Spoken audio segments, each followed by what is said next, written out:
Welcome to the Netivot Shalom Shir. With Purim just 2 days away, I'm going to talk about the Megillah.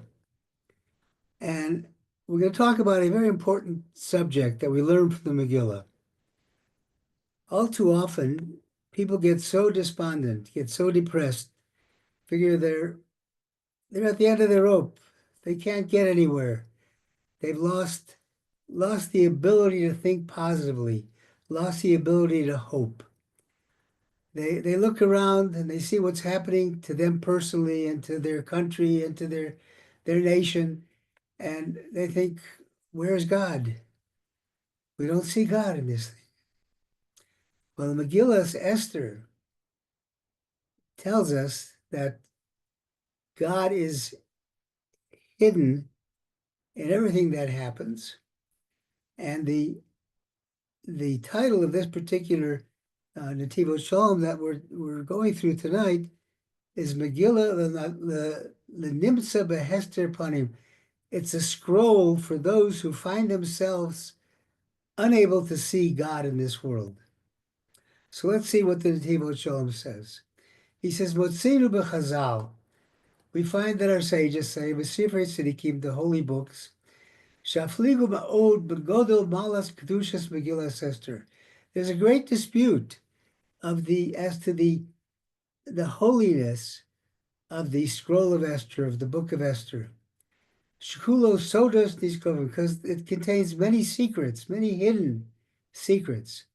Hashech klalos Yisrael, that are secrets relating to all of the nationhood of Israel. But Hashech l'kol prat, and to each and every individual. Umuva Beis Avram, and the Beis Avram says, Shetzadikim roim b'Megillah, the righteous ones see in the Megillah, Kol ma'oros hashana b'chol ha'olam. They see every happening in the world today. And we've talked about before, it says you can't read I was going to say this next. I'm ahead of myself. He's going to say what I'm about to say. Rav HaKodesh, Rabbi Baruch Meshbitz, he says, Parshas B'Mur Chazal, in the Gemara Megillah, it says, HaKores Megillah Mafreya Lo Yotza. If you read the Megillah backwards, you haven't fulfilled your obligation. Now, what does that mean? And what he says is, Hainu Mishas Sover Shazem Masei Shohei Milifnim. If you think that this is only something that happened 2,000 years ago, you're not fulfilling your commandment of listening to the Megillah. Ki b'chol dor v'shana tzorich lahargish ki ilu zeh over achshav. Every generation, every year, we have to think that the actions of the Megillah are what is happening right now. What's happening to us right now, and it doesn't take much of an imagination to see, based on what's going on now, how Hamas tried to destroy us, how so many people are apparently, by their support of Hamas in the streets, in favor of the genocide of the Jewish people. And we see it's happening again. And yet, at the same time, we see that God is saving us from all these things. We see the miracles. We don't even know they're miracles. We think they're natural because God does miracles through nature. But we have to understand that the Megillah is right now. And it says, this is interesting, Kol Sifrei HaNevi'im v'chol HaKesuvim atidim levatel limos Moshiach. All of the books of the prophets, all of the writings, they will be nullified. They will no longer be relevant during the time of Moshiach, when Moshiach comes. Chutz Megillah Esther, except for Megillah Esther, except for this Megillah. Hari kayemet kechamisha chumshei Torah. The Megillah Esther will exist just like the 5 books of Moses. And also the laws of the oral law that are not will not be void forever. The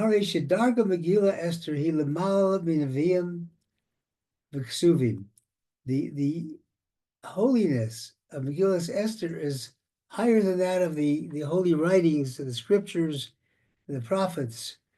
V'yesh lisbono fi ma'ot shekulanu ma'inyan ha'megillah ha'shayach liklal ufrat adas v'avoda. And we have to understand that why is the Megillah on such a high place? And how does that enhance our service of God? We find in the holy books,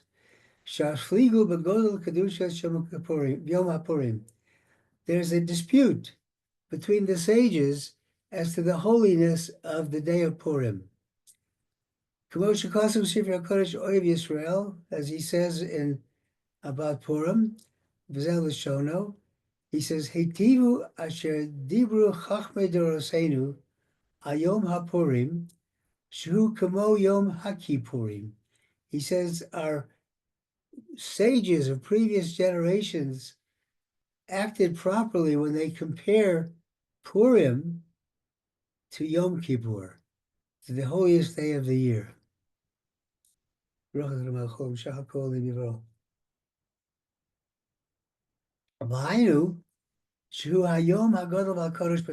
is the Yom Kippur is the highest day, the most holiest day in the year. And it says in the Midrash, Kol hamoadim yu b'telim. Not only will the holy writings and the prophets and the Nevi'im, the Ksuvim be of no consequence anymore, but also the holidays, all the various holidays will be batal, will no longer apply, except for Purim, which will be forever. The holiday of Purim will never be batal. I mean, that's a crazy concept to think about. That all these holidays will basically fall by the side to Purim. Maro. Why?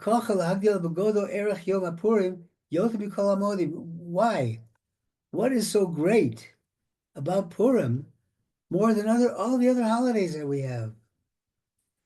We have to look at the service of this day of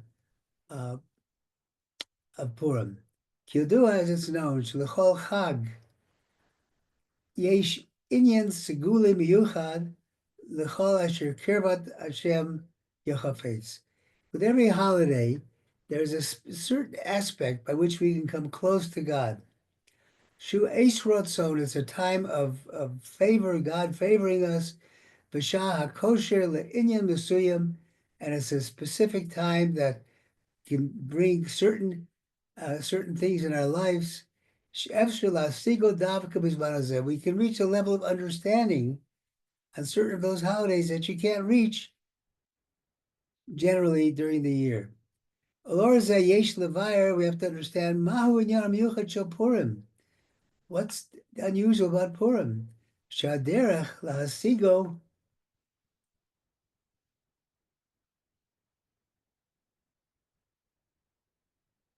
the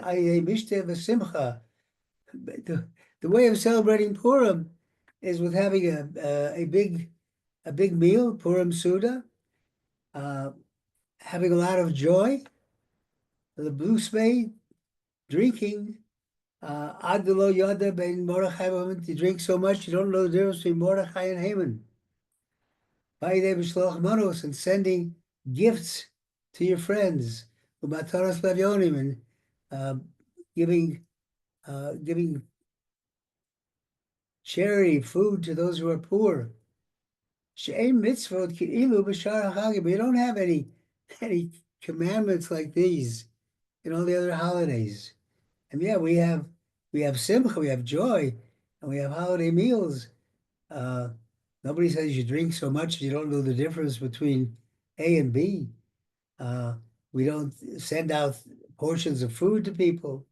We don't have, while there's a mitzvah of tzedakah, you always have to give tzedakah and give charity to those who need it. There's no specific mitzvah on any other day except Purim. These mitzvahs that we do on Purim are not like the rest of the festivals. V'chein yesh lahavin, we have to understand, shaychus kol mitzvos elu, l'inyan mechilas hamalek. Remember the basic part of Purim, as we just finished, we read on Shabbat Zocher, is to remember what Amalek did to the Jewish people, the wicked Amalek, which is the symbol of evil, trying to destroy the Jewish people. The job of Purim is to wipe out the memory of Amalek. Shezeh Iker Yanu Shel Purim. That's the most important part of Purim. And how do we do that? With joy and feasting and eating.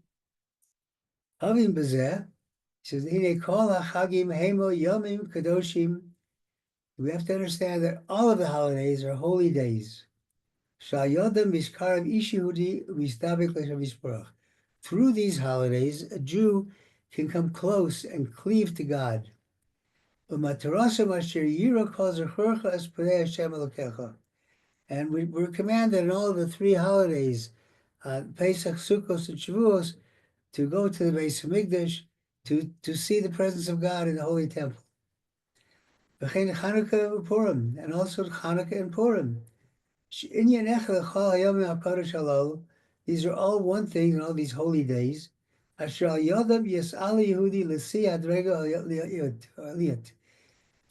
these, the occurrences, through the light of these holidays, we're able to reach higher and higher levels.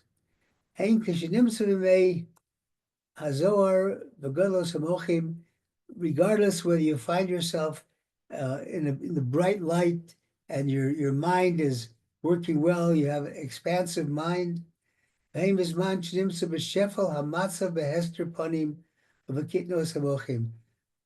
the contrary, whether you are finding yourself in the lowest place where it seems that God is hidden from you and that your brain can't conceive of anything.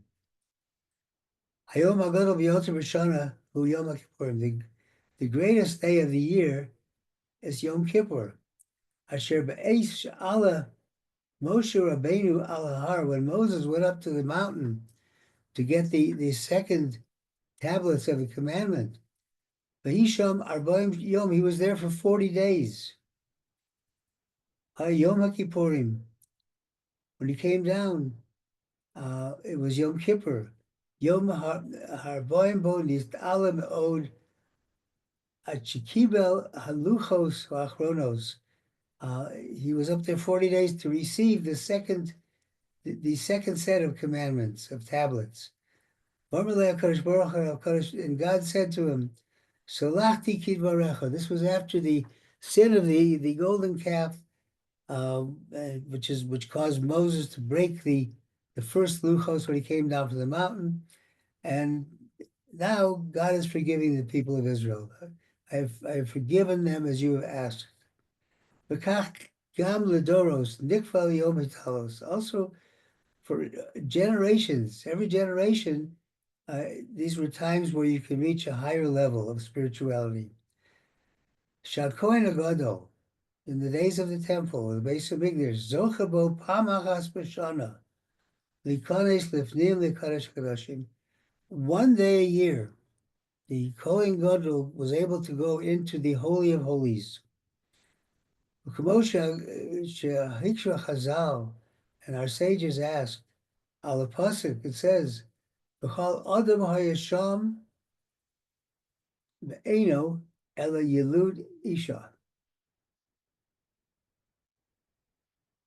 That the Kohen Gadol was there, but he was a human being.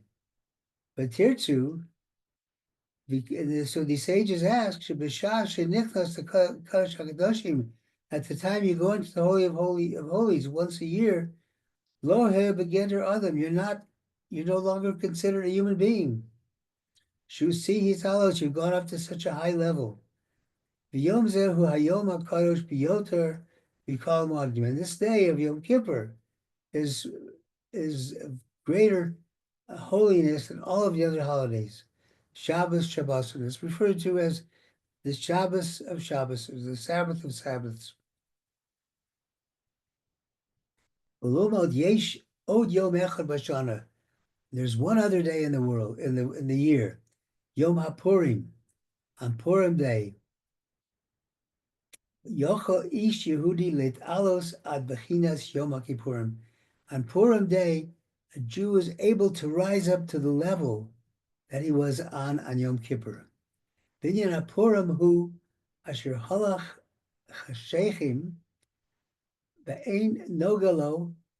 The whole aspect of Purim is that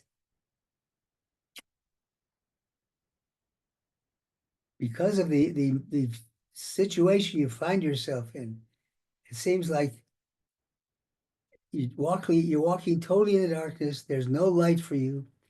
And you're in a great hidden place, not being able to see the face of God, not being able to feel the presence of God.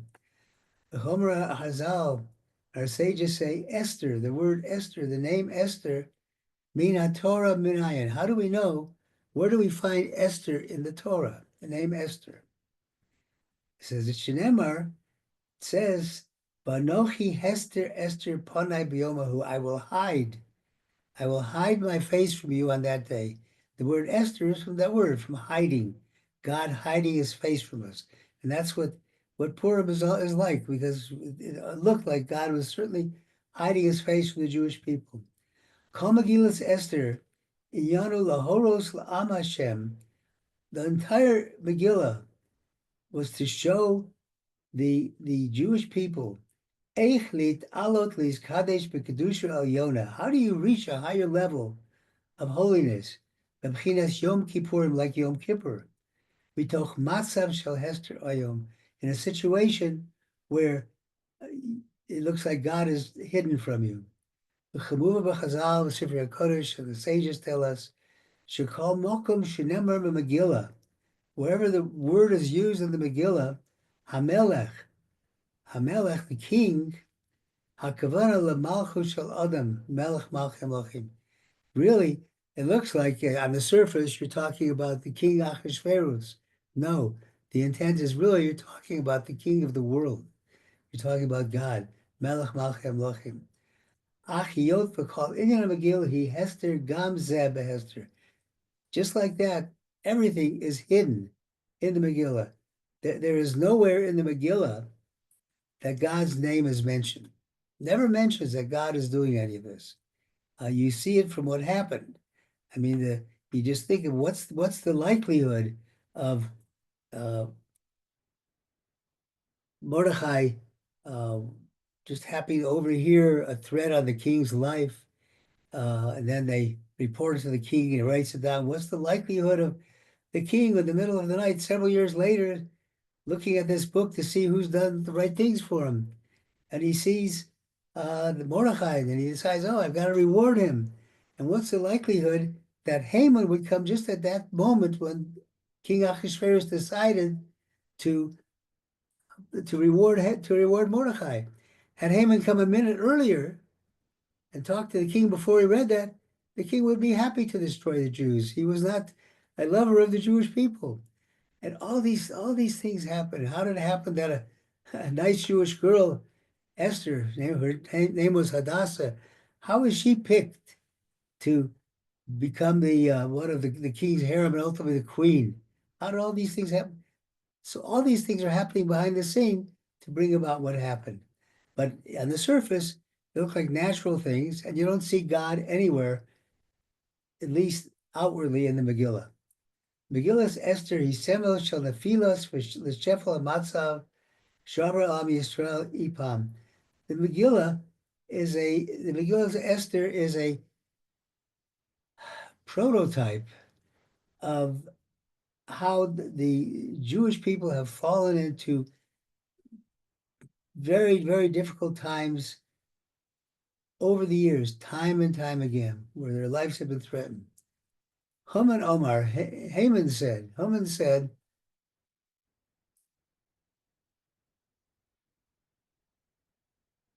what did he say? Hold on, I'll tell you what he said.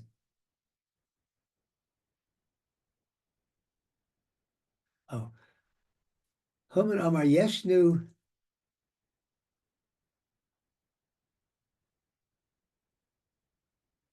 Amecha. There's one people, one people alone. Remember Chazal, and our sages said, what was Haman saying? He was saying, Shomer Elokeim Yashanu. He's saying their God is asleep. Their God is not taking care of them anymore.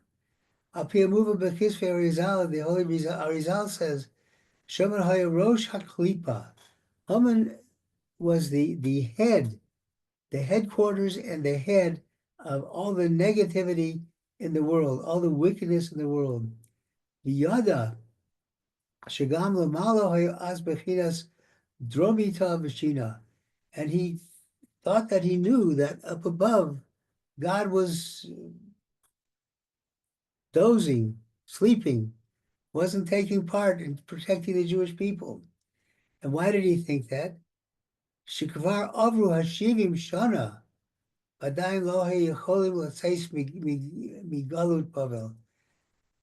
It was predicted that after 70 years, after the destruction of the first temple, the Jews would go back to rebuild the temple in Jerusalem. And it didn't seem to be happening yet. So he said, God has abandoned them. 70 years has passed. They're still here in exile in Babylonia. Havoda, he says, Ki Mordechai im hakolel shel ha'osios gematria ha'eder. The numerical value of the word Mordechai, when you add in the letters itself, comes to eder, which can be translated as a seed that you're about to plant. He was in the situation of this seed. Kol zera acharei shenilkat be'aretz lefnei tzmicha shuba matzav shel eder. Every seed that you plant in the ground before it blossoms, it reaches the point of almost totally being destroyed, almost totally deteriorating. It reaches that point before it starts to blossom again. And Mordechai and the Jewish people were at that point. Vismanahu Yordu Am Yisrael, the Draga Hanemucha B'Yoter. In that time, the Jewish people fell to the lowest level. Shekuyim B'Shari Tumah. They were totally enmeshed in the gates of defilement. Ad Shenehenu Misudasur Salchver HaShveros Amasamelas Kol HaTavos. To the point that they willingly took part in this feast that King Ahasuerus had. King Ahasuerus, who is the headquarter of all bad desires. And Tabos Hachila, this was the desire of eating forbidden foods. B'chol Tanugim, all the pleasures, Hakushurim that was connected to that. Kamolotet L'chol Echad, as Kamin Hanat, gave everybody whatever they want. Give their heart's desire. Afilu yayin shel Medina, and as much wine as they wanted. V'hein tavos nashim, and the desire, the improper desire, immoral desire for other women. V'chol inyan habas Vashti, the whole thing with Vashti coming. V'achkach kol parshim Esther. After that, the whole story about Esther replacing Vashti, Queen Vashti. Ki hayot b'am Yisrael ko nisrachu mitanuge hakadosha. The children of Israel, the Jewish people, were so far from the aspect of holiness. Naflu letoch tanugim shfeilim. They fell prey to these desires, which then pushed them down even further. Kamal shenemar, as it says, v'chol avdei hamelech asher b'shar melech. All of the servants that were in the gate of the king were bowing down to Haman. It's Berumas, and when it says the servants, it's a hint not at the regular people, but letzadikim, ovdei malchus shemayim, the holy, righteous people who were serving God, the holy Jews. Korim mishtachim lahaman, They bent their knees and bowed to Haman, mitoch the filas ruach, because their spirit fell so low, bigodel Hester, from the hiddenness of God's presence. Umatsevam hashefel shalham, and the downtrodden situation that they found themselves in. Asher kol zeh hayu sia lebachshavto hayu b'shal Haman v'agagi lahashbid es kol haYudim. All of these led to Haman's plan to destroy all of the Jews. V'gam Esther hatzedekes has bechinas v'kasher avadti. She too gave up. She says, when Mordechai said, "You got to go talk to the king and reveal this plot and try to stop Haman," she said, "I can't do it because, the king has a rule. Unless he invites you, you can't go just barging up to his chambers. You get killed." There was a death penalty for that. And she says, "Okay." So then Mordechai told her, "Maybe you're created for this moment. Maybe this is why you're on this world, for this very moment. So you have to go and talk to him." And she said, "Okay, if I perish, I perish." Matzav hashmada shel nyane haguf and nyane haneshama gam yacher. When she used the repetition of the word avadati twice, she says, "My body will perish and also my soul will perish." Matzav ze merumas letkufas domos shel Hester overus al klal v'prat b'chol dor v'dor.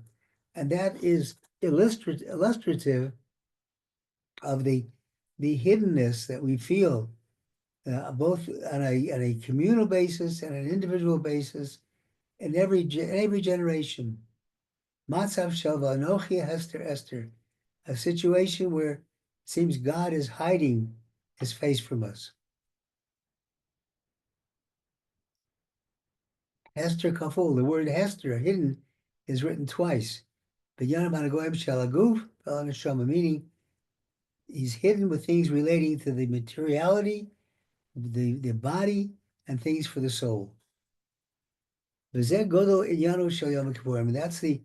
this is the greatness of Yom Kippur.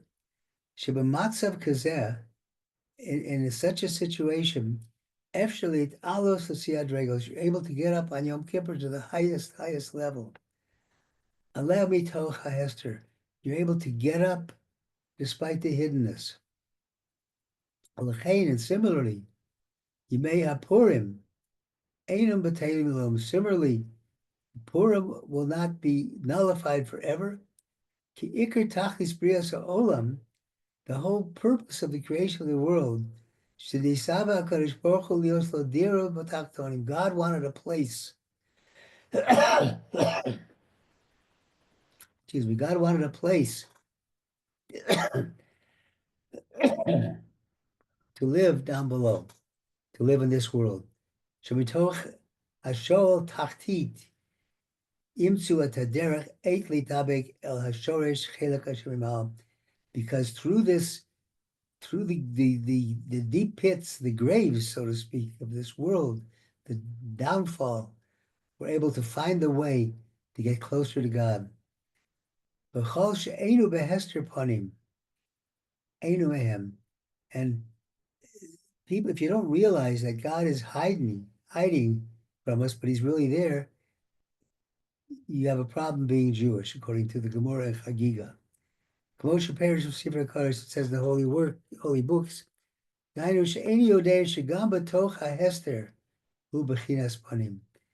to understand that even in the darkness, even in the hiddenness, God's face is with us.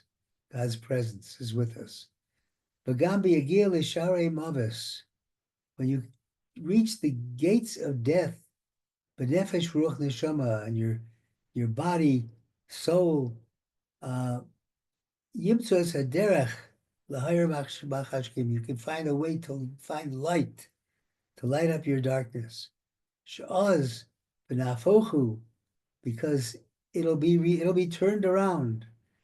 The Yehudim ha'isa ora v'simcha, and the Jew will have light and joy. And I'm reminded as I'm giving this Torah, which I've said many times, when Moshe went up to get the second commandments, it says, Moshe ala el harafel u'matzu Elokim, or Sham Elokim. Matzah, there's three levels of darkness that the Torah talks about. You have a non, which is the least level, the least dark. You have choshech, which is a very, very heavy darkness. But the darkest that is palpable is arafel. And the darkness that is so thick you can feel it, you can't move. And Moshe went into that darkness, and what did he find? He found God. So too we have to realize, no matter how dark things are for us, how dark things are, we can find God in the midst of this darkness. And the that's why Purim will never be unnecessary, because it is the ultimate of belief in God, even though it looks like he's not there, but the recognition that God is there controlling every single thing that happens. And that's what the Netivot Shalom says. So with that, I'm going to close the uh, close the recording and take any comments afterwards if you want.